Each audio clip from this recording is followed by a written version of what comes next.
Welcome to today's Flipped Classroom on Chapter 21, talking about the cardiovascular system. In Chapter 19, we talked about blood and all its components. Chapter 20, we talked about the heart and all its different parts. And now we're going to talk about the blood vessels, which are physically taking the blood to and from different places within the body. This slide is going to show us the histology of the different types of blood vessels that we have within our body. Generally speaking, we've been talking about three major blood vessels. We've been talking about arteries, veins, and then capillaries. But as you can see, it's basically one continuous flow of tissue that's going all throughout the body. Now, when we look and see things on the right side, those are going to be taking blood away from the heart. That's the definition basically of an artery, is it's going to be taking blood away from the heart as it's being pumped out.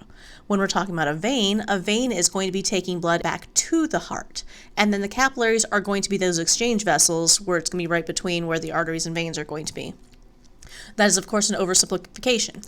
So what we're looking at here is going to be the histology of the different layers that we have within the blood vessels.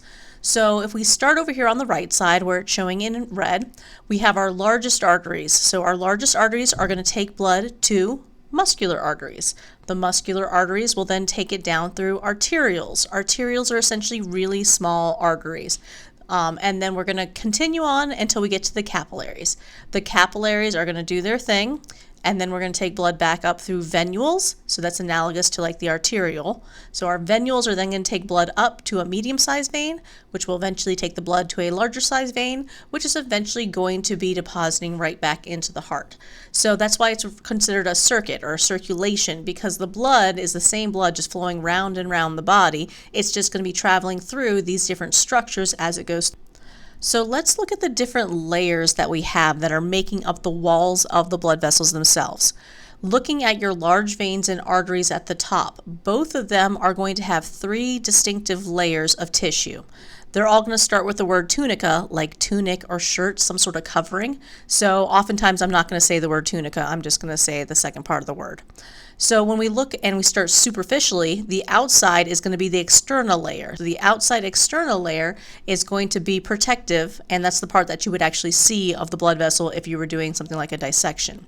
Media is going to be the middle muscular layer, and so as you can see on the artery here, it's going to be thicker than over here that you see on the vein side. And then you will have the inner layer, which is going to be the intima layer. So the intima layer is going to be the innermost layer. It's got an internal elastic membrane, as well as the endothelial layer. So the endothelial layer is the lining of the blood vessel that the blood is actually flowing against. So it's going to be very smooth. Now these large arteries that we see here, notice, are referred to as elastic arteries.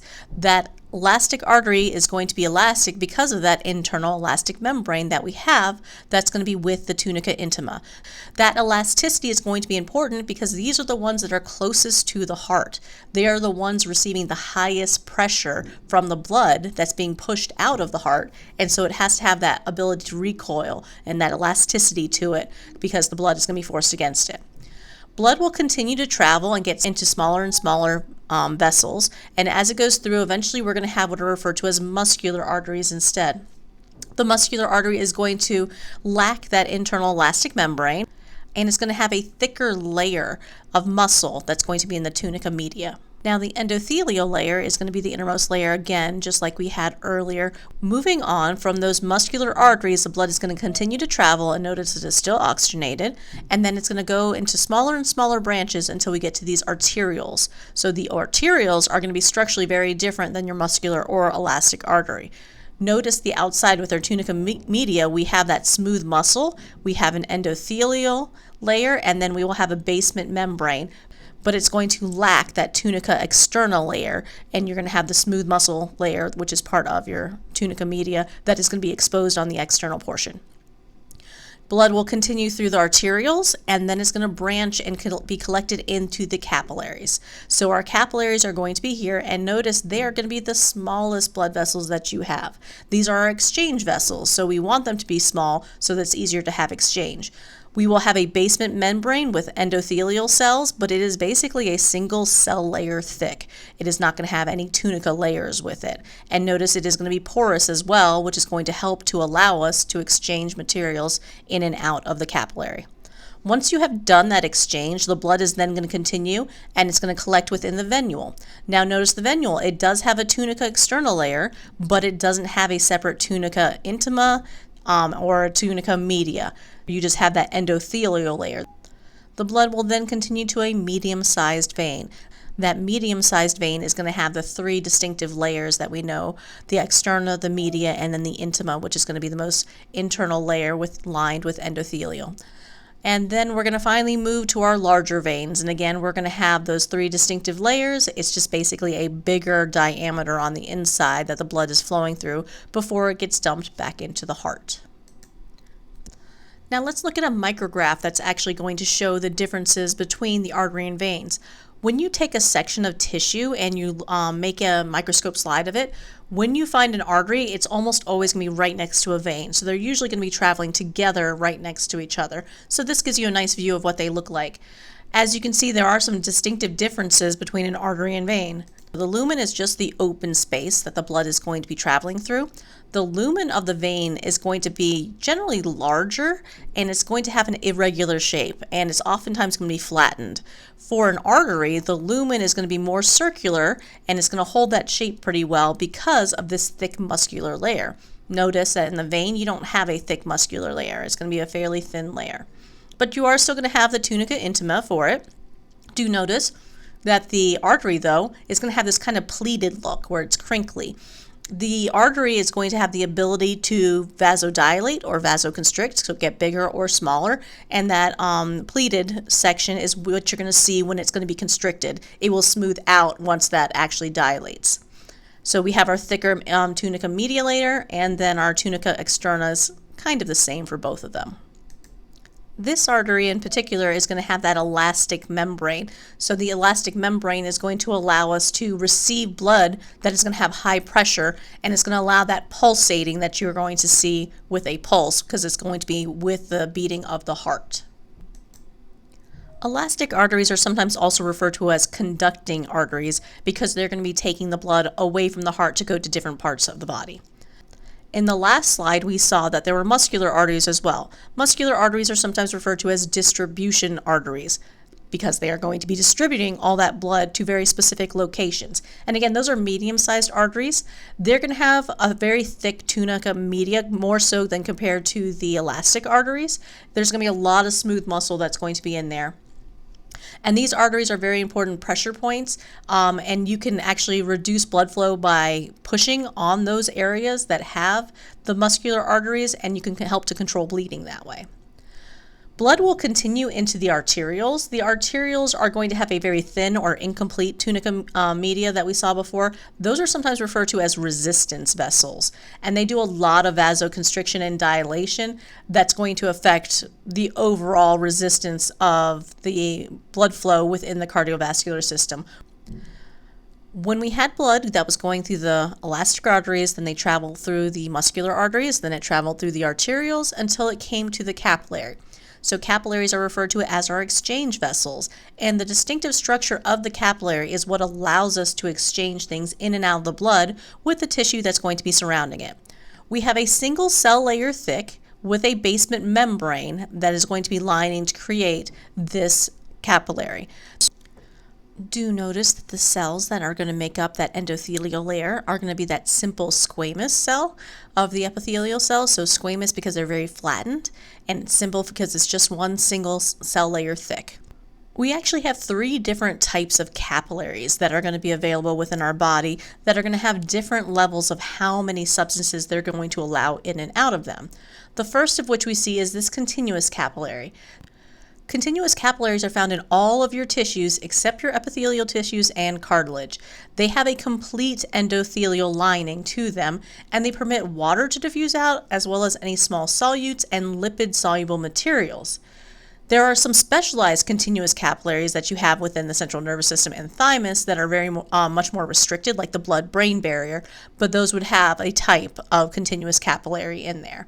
They are going to allow the least amount of substance out into the general circulation. The next type is referred to as a fenestrated capillary. Fenestrated means having windows. When you look at this, these will actually have pores that are within that endothelial area. So you will see there are distinctive areas here where you don't actually have the cell that's creating that really tight boundary between them. Those pores will allow the exchange of water and some larger solutes that are going to be dissolved within the water. You will find this in our endocrine organs, our kidneys, and intestinal tract generally.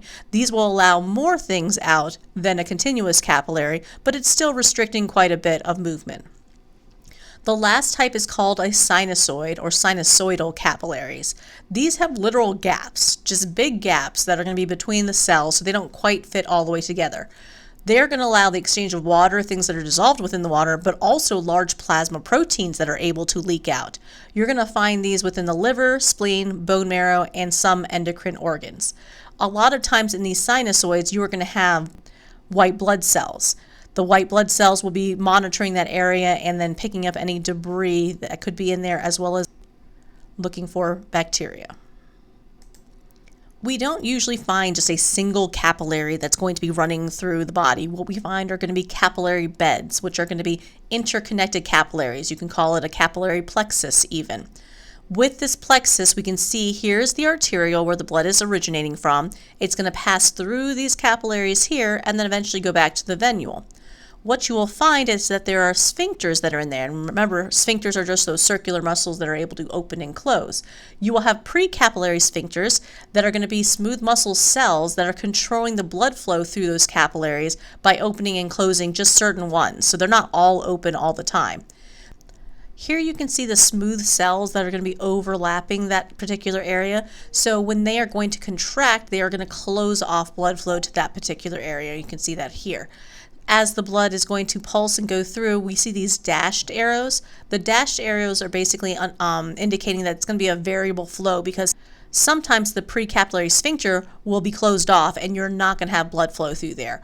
The thoroughfare, though, is always going to be open. It's always that connection between the arteriole and venule directly. So you will have blood flowing through there, but not necessarily in these other ones that are going to be off to the side that have the precapillary sphincters.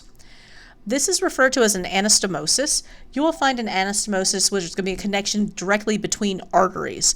It allows the blood to bypass that capillary bed and go directly to the next section.